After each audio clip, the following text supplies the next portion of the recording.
Relational databases. Relational Database Management System, RDBMS. Data is a central concept for data science. We have seen that the concept of data and the way we manage data has been evolving for the past 40-50 years. In the initial days, the data were stored in the computers in the form of a hierarchical database, we call it a hierarchical database, in the form of some graphs and unstructured data and so on.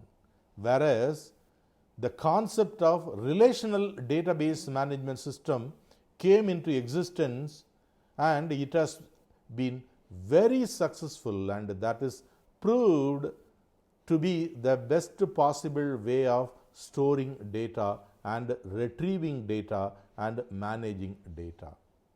So in this lecture we will see some foundations of Relational Database Management System, RDBMS, Relational Database Management System. So in simple words, if the data are represented in the form of a two-dimensional table, it's called a relational database. So a relational database organizes data into rows and columns, which are collectively collectively called a table. So in a table, there are columns. For example, here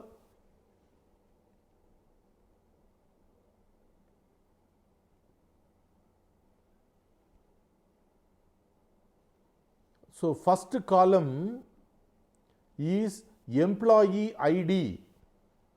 The name of the first column is EMP ID, and the first column contains the values of employee ID for each of the employee.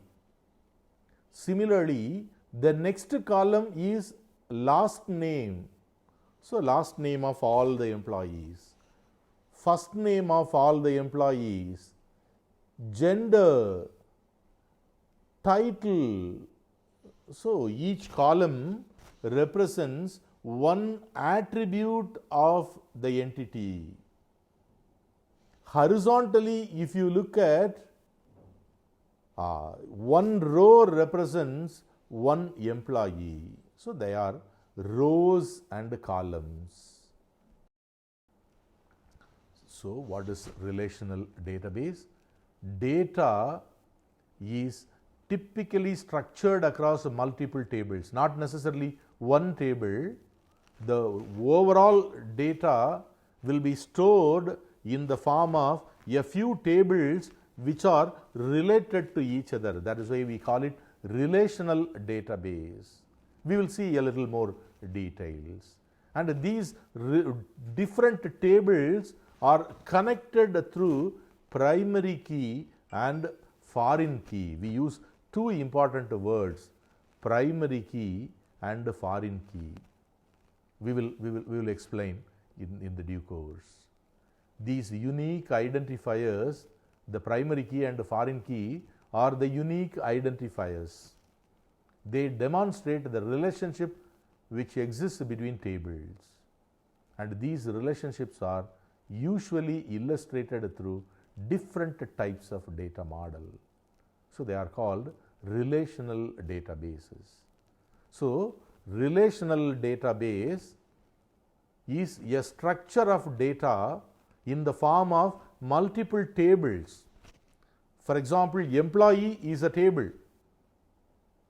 For employee,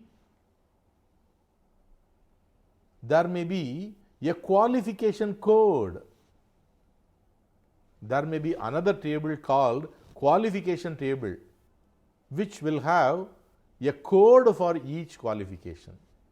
For example, if he is undergraduate UG is the code. So UG can be given as a code for people with maximum qualification as undergraduate degree. PG can be a code for postgraduates, doctorates, less than 12th. So you can give a code for them, and in your employee table you can only give the code. So for an employee, if you simply write PG, that's the code, the detailed description is available in another table. So here PG is called the foreign key. This will take that. In that table, PG, in the qualification table, PG is a primary key. So this is how it is. Look at it. For example, consider the employee table, employee ID, employee name, address, so many things are there. Here, employee ID is a primary key. So employee ID is a primary key in this table, because in this table for every employee, employee ID is unique. Similarly, there is another table called a department table. So the department has ID. 1 means department A and its location is here. 2 is department 2. Its name is department B. It is located in a place called B. So this is the employee table. This is a department table. In the employee table, employee ID is a primary key. In the department table, department ID is a primary key, because in employee table, every employee is uniquely identified by a unique value of employee ID, and similarly, every department is uniquely identified with the department ID. 2 departments will never have the same department ID. 2 employees will not have the same employee ID. They are all different. However, employees are mapped into departments. For example, there is another table called employee department mapping table. Here we say employee 1 is mapped to department 1 and the joining date is 2015-1-1. So 1st January 2015 he joined in department 1. Number 2 employee also joined in the same department from another date. So this table is a mapping table. So when we say employee ID 1, this is called a foreign key. This is called a foreign key. When we say department ID is 1 here, it is a foreign key because it is used to identify uniquely somebody in another table. So the primary key of department table is used as a foreign key here. The primary key of employee table is used as a primary key, as a foreign key in the mapping table. So this is how primary key and foreign key are there. Let us see what are transactional databases. Normally, in banks, when you open an account, a customer table is created. So, customer table will have customer ID, customer name, customer address and all the details about one customer. Then, so customer ID is there. This is a permanent table. Only when new customers come, we add it to the table. Only when some customer comes and says that my address has changed, we will change the address. So, usually in these type of master table, we call them master tables. We don't change quite often. They are called master tables or reference table. Reference table. So, they are standard. Similarly, when a customer opens a savings bank account, so there is a account ID, there is a date on which account is opened, there is a customer ID mentioned, so I am saying that so and so is the customer and so on. So, account is also a permanent one, whereas when you go and deposit 1000 rupees in your account, we maintain a separate account called transactional database in which customer ID is stored, account ID is stored, on what date you are doing the transaction and is it a credit or debit and what is the amount. So, this is transactions are many. So, this is called transactional database.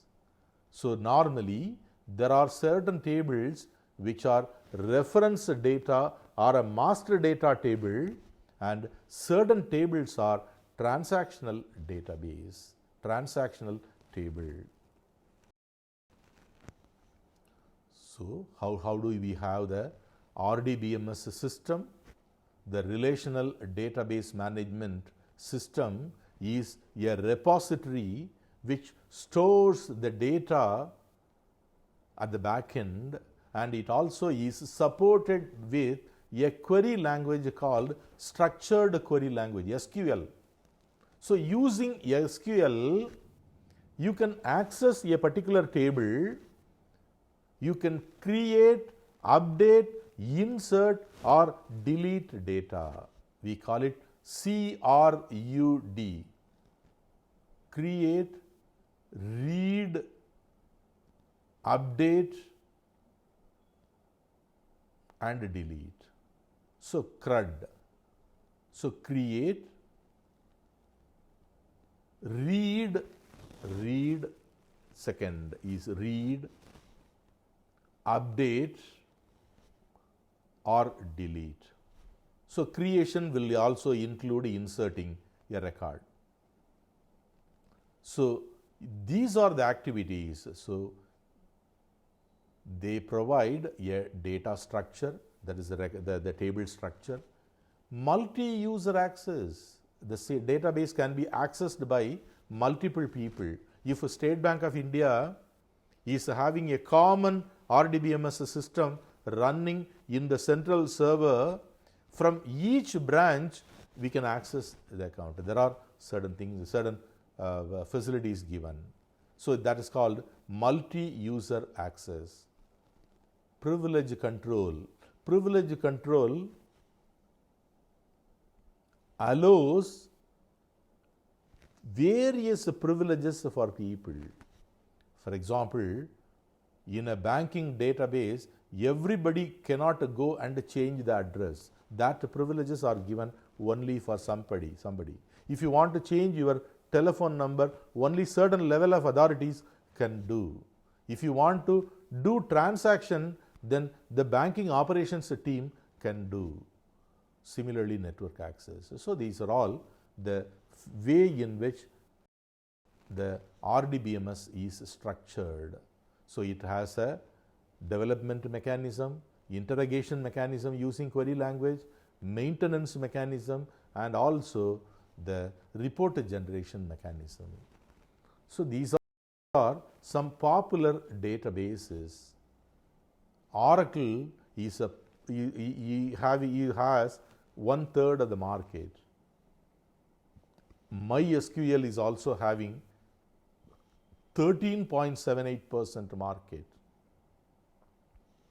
Similarly, Microsoft SQL Server, MongoDB, even IBM DB2 has some 1.2% market. So this is a rough view of that. So these are all the popular databases, and let us see the difference between relational and non-relational databases. So relational database structures the data into a tabular form as per a schema, whereas non-relational databases do not have a rigid schema. In olden days, we were using something called key value store. So you create a key and then the rest of the data are stored. Document store, graph store, wide column store. These are all some old technologies which were used for storing data. So our relational databases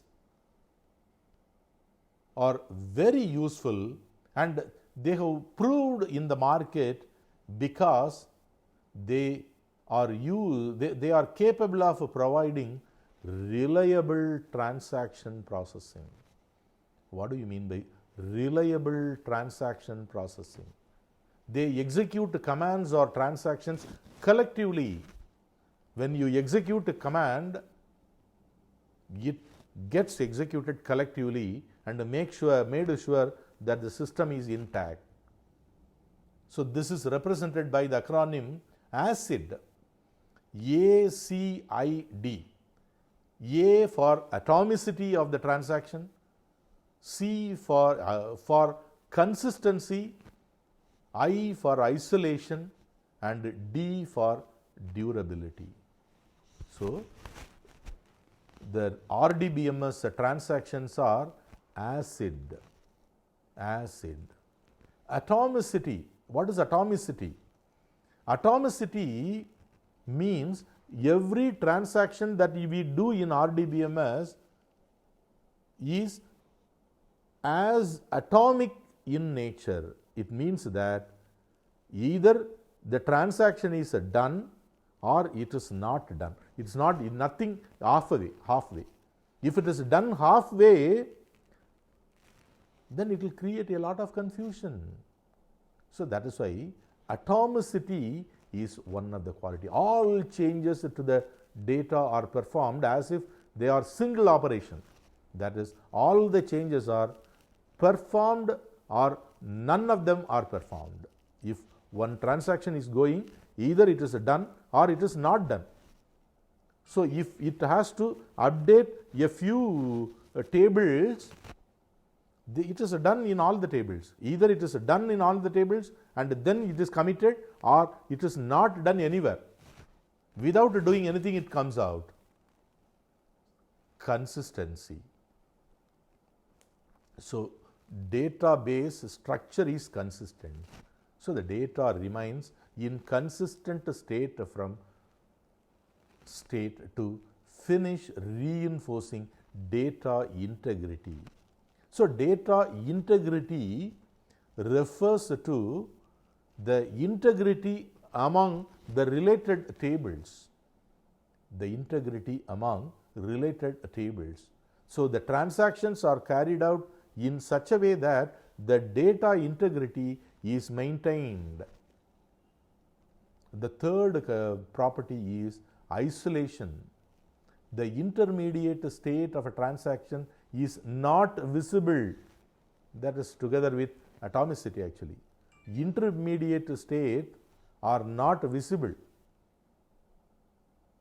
to other transactions, and as a result, a transaction that run concurrently appears to be serialized. If two transactions are given, the intermediate result of transaction 1 is not visible to transaction 2. So they are considered as two atomic transactions and they are independently carried out. The last point is durability. After the successful completion of the transaction, changes to the data persist and are not undone. So if a transaction is done, it is done. Even in the event of system failure, the durability is maintained.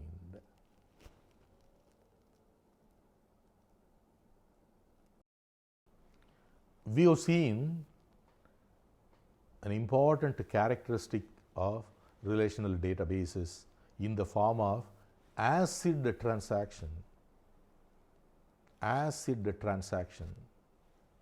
Now, let us broadly see what are all the benefits of relational databases. The first benefit is it is easy to use when compared with all other things. Ability to create meaningful information by joining the table. So you can create entity tables and then join them together appropriately. Joining tables allows you to understand the relationship between the data or how the tables connect. The second point is structured query language. SQL includes the ability to count, add, and all these performance. So you can use a single SQL query to count how many records are there. You can find out what is the total amount in the balance column. You can find out a certain average, everything. SQL has been very, very convenient for us, easy use. Analysts can order the results by date, name, and any column. So you can just give any column and you will get the data. These features make relational approach the single most popular query tool in business. So it is possible to use a single query to get any column and even any statistical value. So that is what is called ease of use. That is the first advantage. The second advantage is there is reduced redundancy. Data are redundant in nature. The redundancy is achieved in two ways. In relational database management system, there is a concept called normalization.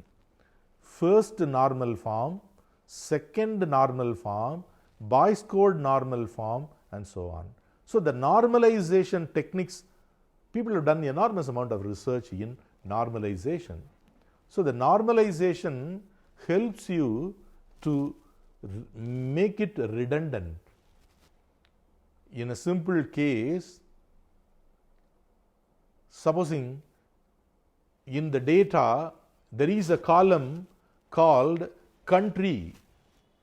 So in the country column, you will write United States of India, United States of America, United Kingdom, China, India, Pakistan. So you will write the full name continuously. If 100 people are from India, in 100 places you will be writing India, India, India, India, India. If there are 200 people from United States of America, in 200 records you will be writing United States of India, United States of America, United States of America, and so on. But what you can do is, using the first normal form, if there are repeated values, you can create one more table called country code, country table, country master table, in which for every country you can assign a 3-letter code. India means IND, USA means USA, Argentina means ARG. So in a similar manner, for all the countries, you define a simple code, and in your table, instead of writing The full country name, you just give the name, that's all, the code. So that is how the redundancy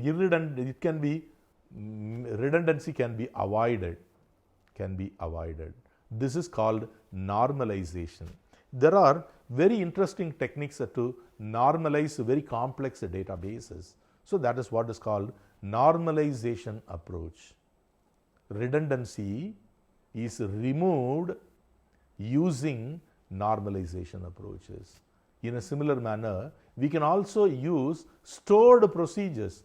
Since we are having SQL statements, we can write PLSQL stored procedures. That will help reduce the repetitive work. You need not be waiting. You can write PLSQL procedures and have them. Those stored procedures can be fired to get whatever data. So these reusable functions free up coveted application developers a time to tackle high impact work. So it's possible. So reducing the redundancy is another benefit. Ease of backup and disaster recovery. So most of the relational databases offer easy export and import options. You can export and store and take a backup very